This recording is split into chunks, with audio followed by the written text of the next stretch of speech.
پنځه دعاګانې الله نه رد کوي ښه پنځه دعاګانې الله قبلوي ښه یو دعوت المظلوم چې د چا سره ظلم وشي که نه او ده لا د څو پورې بدله اغستې نه ده د هغې پورې الله دعا قبلوي چې بدله والی بیا دعا نه قبلېږي ښه تا سره کس ظلم وکړو تا لا بدله اغستې نه ده او ته دعا غواړې دا دعا الله قبلوي د مظلوم دعا الله قبلوي یو علماء وای د حاجی صاحب دعا الله قبلی چې حاجی حج لاړ شي او دی لا روپس شوی نه دی د حج نه او دی دعا کوي الله دعا قبلی د روپس کېدو پورې الله د حاجی دعا قبلی چې حاجی صاحب دعا کوي الله قبلی دریم علماء وای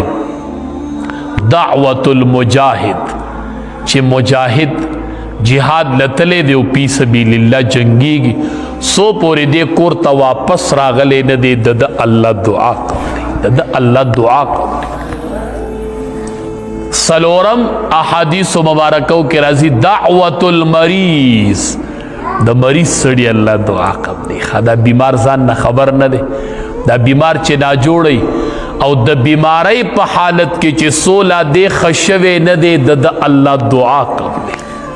او مریض بیماری کے تنگ شیزان تخیری کی اے مریضہ دعوت المریض چی سو پوری بند بیماری د بیماری پا حالت کے دے دعاگانی کئی اللہ دعا د مریض قبلی چی د بیماری پا حالت کے دے او دے دعاگانی واری د مریض اللہ دعا قبلی خواہ دا امتحان پہ اللہ راوستے دے دا بیماری پہ اللہ راوستے دے چی دے بیماری کی دعا کی اللہ قبلی پنزم نمبر چې کله سړی د یو مسلمان رور د پاره دعا غواړي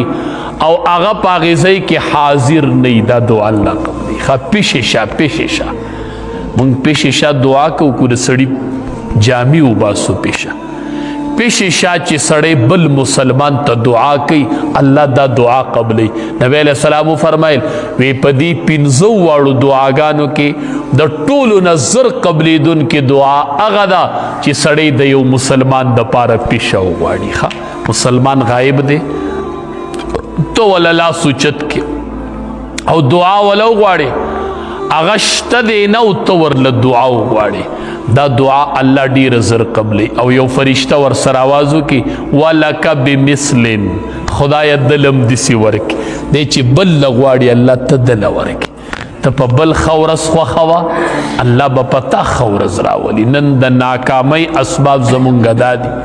د ناکامۍ اسباب دادي چې مسلمان د مسلمان تکدی کوي حدیث مبارک کې راځي چا چې د یو مسلمان سره یو کال لبد وکړو